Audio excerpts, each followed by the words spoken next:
Assalomu alaykum aziz tomoshabinlar. Bugun men sizlarga juda muhim masalani tushuntirib beraman. 1 avgustdan boshlab pensiya, nafaqa ijtimoiy yordam, kommunal to'lovlar va ayrim hujjat ishlari bo'yicha tartiblar o'zgarishi mumkin bo'lgan holatlar haqida gaplashamiz. Bu mavzu ayniqsa qariyalar, pensionerlar, nogironligi bor fuqarolar, yolg'iz yashovchi keksalar va ularga qaraydigan farzandlar uchun juda muhim. Men buni qo'rqitish uchun emas, aksincha, siz xatoga yo'l qo'ymasligingiz, pulingiz kechikmasligi, yordamdan quruq qolmasligingiz va ortiqcha ovora bo'lmasligingiz uchun aytyapman. Iltimos, hozirroq kanalga obuna bo'ling, videoga like bosing, chunki bunday ma'lumotlarni vaqtida bilgan odam o'z huquqini himoya qila oladi. Endi masalani oddiy, tushunarli tilda birma-bir ochib beraman. Avval ko'p ishlar eski tartibda yurardi. Pensioner pensiyasini olardi. Ayrim ma'lumotlar qog'oz hujjatlar orqali tekshirilardi. Mahalla yoki tegishli idora so'rov yuborardi. Fuqaro esa bir joydan ikkinchi joyga qatnardi. Masalan, bir qariya kommunal yordam, moddiy yordam yoki sanatoriy yo'llanmasi olish uchun avval mahallaga borardi. Keyin pensiya bo'limidan ma'lumotnoma so'rardi. Keyin bankdan hisob raqam tasdig'ini olib kelardi. Keyin yana boshqa idoraga topshirardi. Bu jarayon ko'p vaqt olardi. Endi esa bosqichma-bosqich ma'lumotlar elektron bazalar orqali tekshirilmoqda. Bu yaxshi tomoni bilan fuqaro kamroq yuguradi, lekin xavfli tomoni ham bor. Agar bazadagi ma'lumot noto'g'ri bo'lsa, agar pasport ma'lumotlari yangilanmagan bo'lsa, agar bank kartasi ishlamayotgan bo'lsa, agar yashash manzili eski ko'rsatilgan bo'lsa, to'lov kechikishi yoki yordam rad etilishi mumkin. Mana shu yerda qariyalar tayyor turishi kerak. 1 avgustdan boshlab hammasi o'zgaradi. Deganda men shuni nazarda tutyapman. Ko'p masalalarda oddiy og'zaki gap emas, hujjat, elektron ma'lumot va rasmiy ro'yxat hal qiluvchi rol o'ynaydi. Ya'ni men shu yerda yashayman, men pensionerman, mening kartam bor, mening daromadim kam degan gapning o'zi yetmaydi. Tizimda qanday ko'rinsa, qaror ko'pincha shunga qarab chiqadi. Oldin ko'p pensionerlar pulini pochta orqali yoki bank kartasi orqali olardi. Agar biror muammo bo'lsa, mahalla raisi, inspektor yoki pensiya bo'limi xodim bilan gaplashib, masala sekin-asta hal qilinardi. Ayrim hollarda odamlar hujjatni kech topshirsa ham keyin to'g'rilab qo'yardi. Endi esa jarayonlar ko'proq avtomatlashtirilgani sari muddat hujjat, ariza va ma'lumotlarning to'g'riligi juda muhim bo'lib qolyapti. Masalan, pensionerning bank kartasi muddati tugagan bo'lsa, u pul tushmayapti deb o'ylaydi. Aslida pensiya ajratilgan bo'lishi mumkin. Lekin karta faol bo'lmagani uchun mablag'dan foydalana olmaydi. Yoki fuqaro yangi pasport olgan, lekin ayrim idoralardagi ma'lumotlar eski hujjat raqamida qolgan. Natijada tekshiruvda mos kelmaslik chiqadi. Yoki qariya farzandining uyiga ko'chib o'tgan, lekin doimiy yashash manzili yangilanmagan. Ijtimoiy yordamda esa aynan yashash manzili, oilaviy tarkib va daromad ma'lumotlari katta ahamiyatga ega bo'ladi. Endi asosiy o'zgarish shundaki, qariyalar va ularning yaqinlari birinchi navbatda o'z ma'lumotlarini tartibga keltirishi kerak. Pensiya miqdori, nafaqa kompensatsiya, kommunal imtiyoz, dori-darmon bo'yicha yordam, sanatoriyga yo'llanma, yolg'iz keksalarga xizmat ko'rsatish kabi masalalarda har bir mayda xato amalda katta muammoga aylanishi mumkin.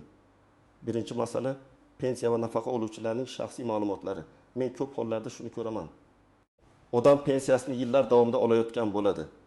Lekin telefon raqami eski, yashash manzili eski, bank kartasi boshqa filialga bog'langan, pasport ma'lumotlari yangilanmagan. Bu narsalar avval sezilmasligi mumkin. Ammo biror qayta hisoblash, tekshiruv, indeksatsiya, kompensatsiya yoki qo'shimcha to'lov chiqqanda tizim aynan shu ma'lumotlarga qaraydi. Masalan, 72 yoshli ota har oy 1.200.000 so'm pensiya oladi deylik. Uning kartasi 30 iyulda tugaydi. U esa buni bilmaydi. Chunki kartaning old tomonidagi sanamayda yozilgan. 1 avgustdan keyin pul tushgandek bo'ladi, lekin u bankomatdan ola olmaydi. Ota pensiyamni to'xtatishdi deb xavotirga tushadi. Aslida muammo pensiya bo'limida emas, bank kartasida bo'lishi mumkin. Shuning uchun men har bir pensionerga aytaman, kartangiz muddatini hozir tekshiring. Agar muddat tugatgan bo'lsa, bankka borib yangilang. Telefon raqamingiz o'zingizda ishlayotgan raqam bo'lsin, boshqa odam nomidagi yoki yo'qolgan raqam bo'lmasin. Ikkinchi masala ijtimoiy yordam va moddiy yordam. Ko'pchilik men pensionerman, demak menga yordam avtomatik beriladi deb o'ylaydi. Bu har doim ham to'g'ri emas. Ijtimoiy yordamda oilaning umumiy holati ko'riladi. Uyda kimlar ro'yxatda turibdi, kim ishlaydi, kim daromad oladi, qanday mulk bor. qaysi manzilda yashaydi? Agar qariya yolg'iz yashasa, daromadi faqat pensiya bo'lsa, dori darmonga ko'p pul ketsa, albatta murojaat qilishga haqli. Lekin arizada va hujjatlarda vaziyat aniq ko'rsatilishi kerak. Masalan, olimi 8 yoshli ona 9,000 ming so'm pensiya oladi. Oyiga 300 ming so'mlik dori ichadi. Kommunal to'lovlari 2000 ming so'm bo'ladi. Qolgan pul oziq-ovqatga zo'rg'a yetadi. U moddiy yordam so'rashi mumkin. Lekin agar uning uyida rasmiy ro'yxatda 3 nafar voyaga yetgan farzandi ko'rsatilgan bo'lsa, tizim oilada mehnatga layoqatli odamlar bor deb qarashi mumkin. Farzandlar aslida boshqa joyda yashayotgan bo'lsa ham, ro'yxatdan chiqmagan bo'lsa, muammo tug'iladi. Demak, hujjatda hayotdagi real holat aks etishi kerak. 3-masala, kommunal to'lovlar, subsidiya va imtiyozlar. Qariyalar uchun eng og'ir xarajatlardan biri gaz, elektr, suv, issiqlik va chiqindi to'lovlari. Ayrim hududlarda kompensatsiya yoki yordam mexanizmlari bo'lishi mumkin. Bunda ham shaxsiy hisob raqamlar, uy egasi kimligi, yashovchilar soni, hisoblagich ko'rsatkichlari va qarzdorlik masalasi muhim. Agar hisoblagich ko'rsatkichi vaqtida topshirilmasa, o'rtacha hisob bilan katta summa chiqib qolishi mumkin. Keyin qariya, men buncha ishlatmaganman deb isbotlashga majbur bo'ladi. Masalan, bir xonadonda qari ona yolg'iz yashaydi. Elektr hisoblagich ko'rsatkichi 3 oy kiritilmagan. Tizim o'rtacha sarf bo'yicha hisoblab, mibdoxonda 1000 so'm o'rniga 420 ming so'm qarzdorlik chiqarishi mumkin. Ona buni ko'rib qo'rqib ketadi. Aslida hisoblagich rasmi ko'rsatkich va murojaat orqali qayta ko'rib chiqish mumkin. Lekin buning uchun vaqt ketadi. Shuning uchun har oy bir kunda hisoblagich ko'rsatkichlarini yozib boring. Telefoningizga rasmga oling yoki farzandingizdan yordam so'rang. Eng avvalo, yolg'iz yashayotgan qariyalar ehtiyot bo'lishi kerak. Chunki ular ko'pincha hujjat ishlarida birovga suyana olmaydi. Ikkinchi guruh bank kartasidan foydalanishni yaxshi bilmaydigan pensionerlar. Ular SMS xabarini o'qimaydi. Karta muddatini tekshirmaydi. PIN kodni boshqalarga aytib qo'yishi mumkin. Uchinchi guruh hujjatlari yangilanmagan odamlar. Pasport almashgan, familiyasi o'zgargani, manzili o'zgargan, lekin idoralarda eski ma'lumot qolgan bo'lsa, tekshiruvda muammo chiqishi ehtimoli bor. 4-guruh nogironligi bo'lgan qariyalar va ularning parvarishlovchilari. Bu yerda tibbiy hujjatlar, nogironlik muddati, qayta ko'rik sanasi, dori-darmon, reabilitatsiya vositalari, ariza va yo'llanmalar muhim. Agar nogironlik muddati tugayotgan bo'lsa, keyin boraman deb kutib yurish xavfli. Muddati o'tib ketsa, ayrim to'lovlar vaqtincha to'xtab qolishi yoki qayta rasmiylashtirish talab qilinishi mumkin. 5-guruh meros, uy-joy, kadastr va ro'yxat masalasida hujjati chala bo'lganlar. Qariya yashayotgan uy o'z nomida emas, eski hujjatda qolgan, meros rasmiylashtirilmagan, kadastr hujjati yo'q yoki ro'yxatda boshqa odamlar turibdi. Bunday holatlarda kommunal imtiyoz, subsidiya, uy-joy bilan bog'liq yordam yoki ayrim xizmatlarda savollar paydo bo'ladi. Men har doim aytaman, uy meniki hamma biladi degan gap rasmiy ishda yetarli emas. Hujjatda kimniki deb yozilgan bo'lsa, tizim shuni ko'radi. Agar sizning pensiyangiz muntazam tushayotgan bo'lsa, kartangiz ishlayotgan bo'lsa, pasportingiz yangilangan bo'lsa, yashash manzilingiz to'g'ri bo'lsa, qarzdorliklaringizni nazorat qilib yursangiz, sizda katta xavotirga asos yo'q.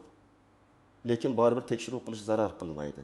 Chunki hatto ko'pincha odam kutmagan joydan chiqadi. Masalan, pensioner ota har oy pulini vaqtida oladi. Lekin telefon raqami nevarasining nomida. Ertaga bank yoki davlat xizmati tasdiqlash kodi yuborsa, kod boshqa odam telefoniga boradi. Agar o'sha raqam yo'qolsa yoki boshqa odam ishlatsa, hisobga kirish qiyinlashadi. Demak, hozircha hammasi yaxshi degani, umuman tekshirmasam ham bo'ladi degani emas. Yana bir holat, qariya pensiyasini naqd olib yuradi, kartadan foydalanmaydi. Bunday odamlar ham bankdagi ma'lumotlarni tekshirtirib qo'yishi kerak. Chunki ayrim to'lovlar, kompensatsiyalar yoki qaytarmalar karta orqali tushishi mumkin. Agar karta yopilgan, muddati tugagan yoki bloklangan bo'lsa, pul kelmayotgandek ko'rinadi. Har bir tartibda istisnolar bo'ladi. Masalan, qariya o'z idoraga bora olmasa, yaqin qarindosh ishonchnoma asosida ish yuritishi mumkin. Lekin bu yerda og'zaki men uning o'g'liman deyish yetmaydi. Notarial ishonchnoma, shaxs tasdiqlovchi hujjat. Ayrim hollarda tibbiy ma'lumotnoma kerak bo'lishi mumkin. Agar qariya yotoqda bo'lsa, mahalla, ijtimoiy xodim yoki tegishli xizmatlar orqali uyga chiqib o'rganish masalasini ko'tarish mumkin. Yana bir istisno. Ayrim hujjatlar elektron bazadan avtomatik chiqadi. Fuqaro qog'oz olib yurishi shart bo'lmasligi mumkin. Lekin amalda tizim ishlamay qolishi, internet bo'lmasligi yoki ma'lumot yangilanmagan bo'lishi mumkin. Shuning uchun asosiy hujjatlarning nusxasini tayyorlab qo'yish zarar qilmaydi. Pasport yoki ID karta nusxasi, pensiya guvohnomasi yoki pensiya ma'lumoti, nogironlik hujjati, bank rekviziti, yashash manzili bo'yicha ma'lumot. Kommunal hisob raqamlar, dori-darmon xarajatlari bo'yicha chek yoki retseptlar kerak bo'lib qoladi. Yana bir nozik jihat, qariyaning nomida mulk yoki avtomobil bo'lsa, ijtimoiy yordamda bu hisobga olinishi mumkin. Lekin mulk bor degani odam bo'y degani emas. Masalan, eski uy qariyaning nomida bo'lishi mumkin, lekin u uyni sotmaydi, chunki yashaydigan joyi shu. Yoki eski avtomobil hujjatda bor, lekin yurmaydi. Bunday holatda arizada vaziyatni tushuntirish kerak bo'lsa, qo'shimcha hujjat ilova qilish muhim. Shunchaki menga yordam kerak deyishdan ko'ra, mening oylik pensiyam shuncha, dori xarajatim shuncha, kommunal to'lovim shuncha. Uyda yolg'iz yashayman deb aniq yozish foydaliroq. Birinchi yashirin xato, karta pin kodini yoki SMS kodini boshqalarga aytish. Men buni alohida ta'kidlayman. Bank xodimi ham, pensiya bo'limi ham, mahalla ham sizdan SMS kod so'ramaydi. Agar kimdir telefon qilib, pulingizni tushirib beramiz, kodni ayting desa, bu juda xavfli. Ayniqsa qariyalar ishonuvchan bo'ladi. Firibgarlar aynan shundan foydalanadi. Kodni aytsangiz, kartangizdagi pul yechib olinishi mumkin. Ikkinchi xato, qarzdorlikni tekshirmaslik. Ba'zan elektr yoki gaz bo'yicha kichik qarz yig'ilib boradi. 20 ming so'm, keyin 6 ming, keyin 1 ming bo'ladi. Keyin birdan xizmat cheklanishi yoki jarima chiqishi mumkin. Qariya esa men har oy to'layotgan edim deydi. Lekin to'lov boshqa hisob raqamiga ketgan, eski hisobda qolgan yoki hisoblagich ko'rsatkichi noto'g'ri bo'lgan bo'lishi mumkin. Shuning uchun to'lov cheklarini saqlang, iloji bo'lsa, farzandlaringizdan mobil ilova orqali tekshirtirib turing. Uchinchi xato, dori-darmon xarajatini isbotlay olmaslik. Ko'p qariyalar dori oladi, lekin chekni tashlab yuboradi. Keyin moddiy yordam so'raganda men oyga ko'p dori olaman deydi, ammo qo'lida dalil bo'lmaydi. Agar sizda surunkali kasallik bo'lsa, dorilar ro'yxatini yozib boring, shifokor retseptini saqlang, dorixona cheklarini yig'ing. Bu sizning ahvolingizni aniq ko'rsatadi. 4-xato, ro'yxatda turadigan odamlar masalasi. Qariya uyda yolg'iz yashaydi, lekin ro'yxatda 2 o'g'il, 1 kelin va nevaralar turadi. Tizim buni katta oila deb ko'rishi mumkin. Aslida ular boshqa shaharda yashayotgan bo'lsa, ro'yxat masalasini tartibga keltirish kerak. Aks holda ijtimoiy yordam, subsidiya yoki boshqa masalada noto'g'ri xulosa chiqishi mumkin. 5-xato, muddatlarni o'tkazib yuborish. Qayta ko'rik, ariza topshirish, karta yangilash, hisoblagich ko'rsatkichini kiritish, hujjatni almashtirish kabi ishlar ertaga qilaman deb ortga suriladi. Qariyalar uchun bir kunlik kechikish ham ba'zan bir oylik to'lov kechikishiga sabab bo'ladi. Shuning uchun men tavsiya qilaman. Har oyning boshida bir daftar ochib, pensiya tushdimi, karta ishlayaptimi, kommunal qarz bormi, dori yetarlimi, hujjat muddat tugamayaptimi deb tekshirib chiqing. Birinchi qadam, hujjatlaringizni bir joyga yig'ing. ID karta yoki pasport, pensiya bo'yicha hujjat, nogironlik hujjati bo'lsa uning nusxasi, bank kartasi va bank rekviziti, kommunal to'lov daftarchalari yoki hisob raqamlari, uy-joy hujjati, dori-darmon chek va retseptlari, telefon raqamingiz qaysi nomga rasmiylashtirilganini ko'rsatuvchi ma'lumot. Bularni bitta papkaga solib qo'ying. Qariya odam uchun hujjat izlab ovora bo'lish juda charchatadi. Papka tayyor bo'lsa, har qanday idoraga borganda ish yengillashadi. Ikkinchi qadam, bank kartangizni tekshiring. Kartaning amal qilish muddati qachongacha? SMS xabar ulanganmi? Telefon raqami o'zingiznikimi? Karta bloklanmaganmi? PIN kodini eslaysizmi? Agar shubha bo'lsa, bank filialiga boring. Bankka borganda pasport yoki ID kartani oling. Hech kimga PIN kodini aytmang. Bank xodimi kerakli amaliyotni o'zi terminal yoki tizim orqali bajaradi. Sizdan maxfiy kodni og'zaki so'rash kerak emas. 3-qadam, mahallaga borib, real holatingizni ayting. Agar yolg'iz yashasangiz, kasal bo'lsangiz, daromadingiz yetmasa, dori-darmonga ko'p pul ketsa, buni yashirmang. Uyalaman deb jim yurish kerak emas. Ijtimoiy yordam uyat emas. Bu qonuniy huquq. Ariza yozganda aniq yozing. Oylik pensiyam falon so'm, dori xarajatim falon so'm, kommunal to'lovim falon so'm, uyda yolg'iz yashayman yoki parvarishga muhtojman. Imkon bo'lsa chek va tibbiy hujjatlarni ilova qiling. 4-qadam, kommunal hisoblarni tekshiring. Elektr, gaz, suv, issiqlik, chiqindi bo'yicha qarz bormi?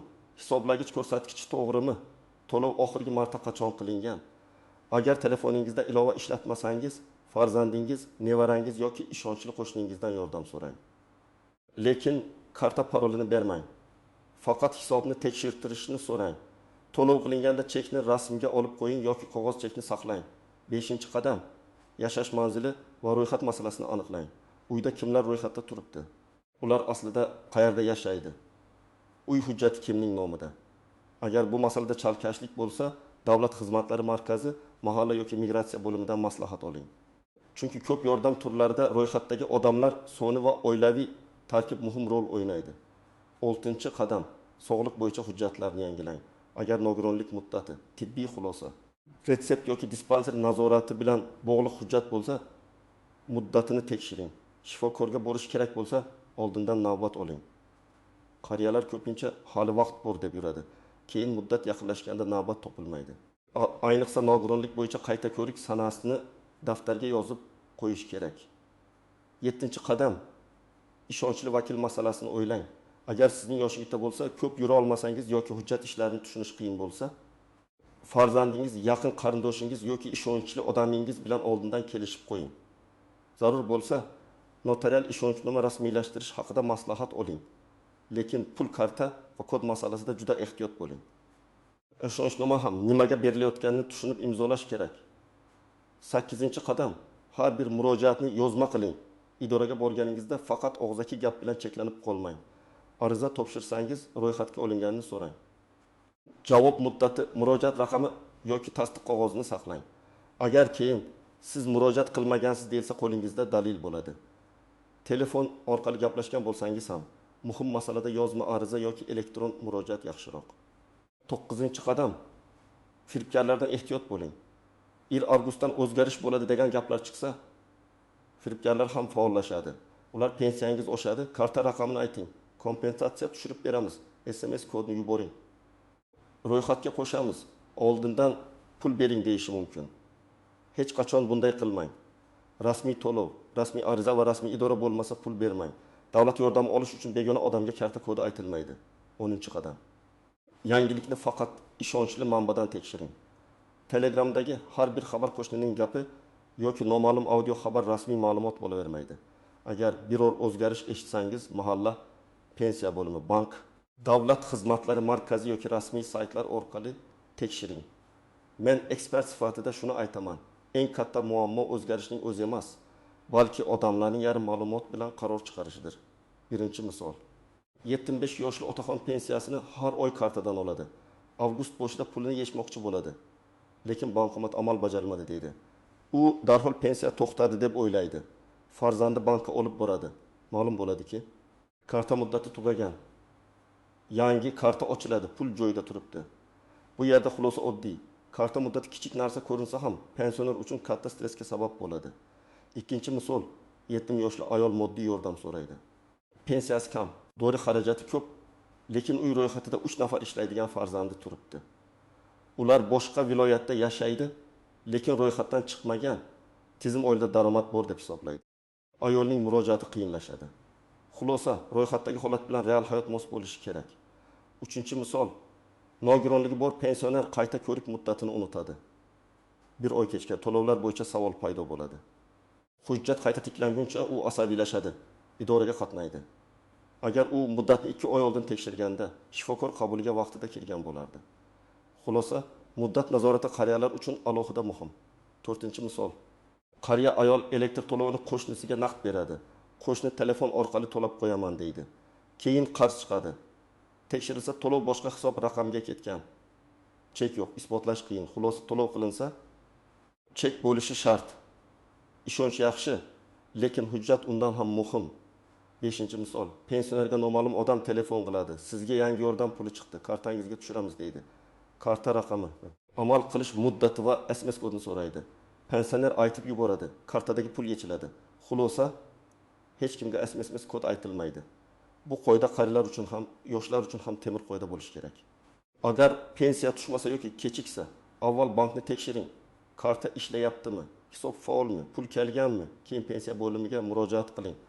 O'zingiz bilan ID karta yoki pasport, bank kartasi agar bo'lsa, oldingi to'lov ma'lumotlarini oling. Agar moddiy yordam kerak bo'lsa, mahallaga boring. Arizada ahvolingizni aniq yozing. Masalan, men falon manzilda yashayman, yoshim falon, pensiyam falon so'm, doimiy dori xarajatlarim bor. Kommunal to'lovlarni to'lashda qiynalyapman.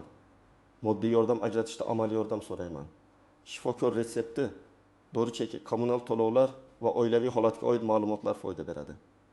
Agar kommunal qarz noto'g'ri chiqsa, tegishli ta'minot tashkilotiga murojaat qiling. Hisoblash ko'rsatkichi rasmini, to'lov cheklarini, shaxsiy hisob raqamini olib boring. Qarz noto'g'ri hisoblangan deb hisoblayman. Qayta hisob kitob qilib berishingizni so'rayman deb yozing. Agar yashash manzili yoki ro'yxat bo'yicha muammo bo'lsa, Davlat xizmatlari markazi yoki tegishli bo'limdan maslahat oling. Uy hujjati, ID karta, ro'yxatda turgan shaxslar haqidagi ma'lumotlar kerak bo'lishi mumkin. Agar sog'liq yoki nogironlik bo'yicha masala bo'lsa, oilaviy poliklinika, shifokor va tibbiy komissiya yo'nalishi bo'yicha harakat qiling. Tahlillar, eski xulosalar, ambulator karta, dori ro'yxati va shikoyatlaringizni tayyorlang. Shifokorga borganda hammasi og'riyapti deyishdan ko'ra, aniq ayting, qachondan beri qaysi dori ichyapsiz, oyga qancha xarajat qilyapsiz, yurish, ko'rish, eshitish, o'zingizga xizmat qilishda qanday qiyinchilik bor. Azizlar, 1 avgustdan keyingi o'zgarishlarda eng muhim narsa vahimaga tushish emas, tayyor bo'lishdir. Pensiya, nafaqa, ijtimoiy yordam, bank kartasi, kommunal to'lov, yashash manzili va tibbiy hujjatlar tartibli bo'lsa, ko'p muammoning oldi olinadi. Qariyalarimiz uchun bu oddiy qog'ozbozlik emas. Bu ularning oylik daromadi, dori darmoni, issiq uyi va xotirjam hayoti bilan bog'liq masala. Men sizdan iltimos qilaman. Bugunoq ota-onangiz, buvingiz, bobongiz yoki qo'shningiz bo'lgan yolg'iz qariyadan xabar oling. Kartasi ishlayaptimi? Pensiyasi tushyaptimi? Hujjatlari joyidami? Kommunal qarzi yo'qmi? Dori darmoni yetarlimi? Shuni tekshirib bering. Ba'zan bir soatlik yordam qariyaning 1 oylik ovora bo'lishining oldini oladi. Siz bu mavzu bo'yicha qanday holatga duch kelgansiz? Pensiya, nafaqa, bank kartasi yoki ijtimoiy yordam bo'yicha muammo bo'lganmi? Fikringizni kommentariyada yozing. Boshqalar ham tajribangizdan foyda olsin. Videoga like bosing, kanalga obuna bo'ling va yaqinlaringizga yuboring. Chunki bunday ma'lumotni vaqtida bilgan odam o'z haqqini yo'qotmaydi.